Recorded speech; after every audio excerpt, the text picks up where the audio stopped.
I'm Prashant Pai. I'm Director of Consulting at SAS Institute, and we're here in Miami for Risk Minds Americas 2015. And with me, I have Jamie Woodruff. Jamie's a certified penetration tester and an ethical hacker most of the time, right?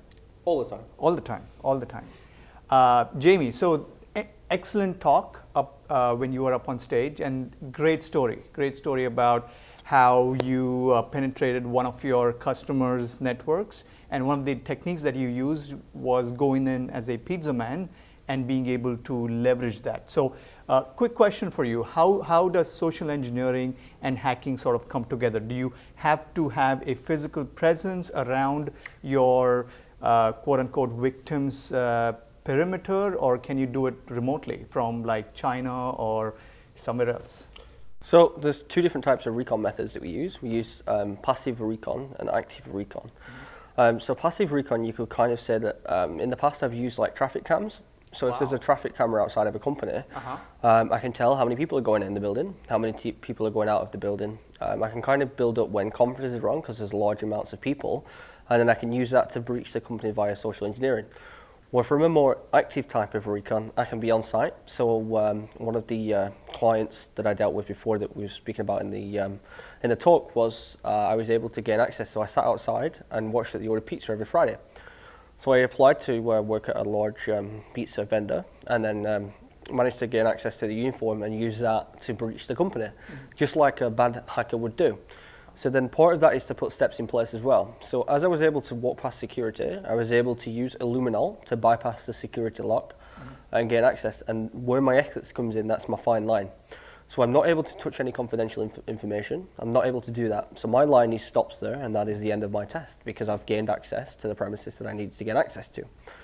But you're quite right to saying you don't have to be on site. You can be anywhere in the world, and people can be watching you at any given moment in time. I mean, your whole life is public. You post everything in social media, you post everything on networks, and hackers use this against you. Wow. So, I mean, after everything that I've heard you say, I just don't feel safe anymore, right? So as a corporation, right? So as a executive at a corporation, what can my corporation do in order to be safer? I mean, is there really something I can do? Well, take security seriously. I mean, I don't say that against you, but a lot of vendors don't really take security seriously until they've been breached. Then all of a sudden a £20 million part will come out of nowhere and be focused around security. So a lot of vendors need to plan for when they get breached. It's not if you get breached, it's when you get breached, and that's what we're seeing.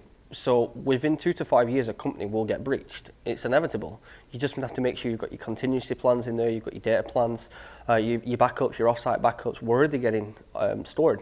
Are they getting stored in the cloud? Okay, well, where's the cloud located at? Is it in the UK? Is it in the US? Have you checked the laws associated with the cloud hosting where you're hosting it at? So there's a lot of information that companies have to take on board when they're taking security into consideration.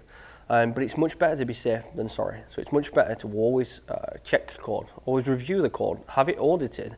I mean, it might cost you a few more $1,000s, but in the long run, that's going to save you hundreds of thousands of dollars if you get breached.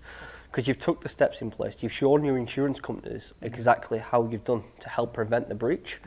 And if you get breached, which mistakes happen, companies do get breached, and it's an unfortunate event, but it's having that kind of plan in place that helps with you get back on your feet and your company and your clients get back on their feet. Got it. So really what you're saying is it goes back to the fundamentals of risk management, where you have to acknowledge. I mean, the very fact that you're in existence, you're in business, is that you're taking that risk on.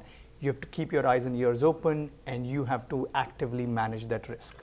Correct, yeah. So don't say, okay, well, I use a third-party payment gateway, I'm not bothered. It's not my risk, it's their risk. Well, that's incorrect. That third-party payment gateway use your clients, they use your customers, and you're liable if they get breached because it's your clients and your customers that are getting provided with the data to them third-party payment systems or payment APIs. So a lot of companies think, okay, well, it doesn't matter if I get hacked in, like, say, Utah. If my clients are in Utah and I've been breached, or if my clients are in anywhere in the US to get breached, you're governed by that state law as well as the federal law. So that state law might be completely different in a different state than what it is. So people need to understand that and take that on board. And you also need to just plan for it. Just plan for a breach. Do tests, do mock warfare simulations, blue team, red teams. Get your developers together and your programmers and have a session over the weekend. Turn it into a fun thing. See how far you can get inside your network for fun, and then obviously put steps in place to prevent it. And over the course of the months, when you do these mock simulations, they're having a good time, they're getting pizza, they're having a beer or two, and they're having fun with their friends, doing exactly what they love. And then eventually you'll find your network is getting tighter and tighter and tighter. But in the meantime, they're having fun by doing this. And it's not they have to sit there in a suit. They don't have to sit there like kind of keep going at it, and you'll find that you get secure. Yeah. Well, Jamie, excellent advice. Excellent advice from the man himself. It's a pleasure talking to you. Pleasure. Thank you very much for giving me this opportunity. Thank you. Absolutely. Thank you.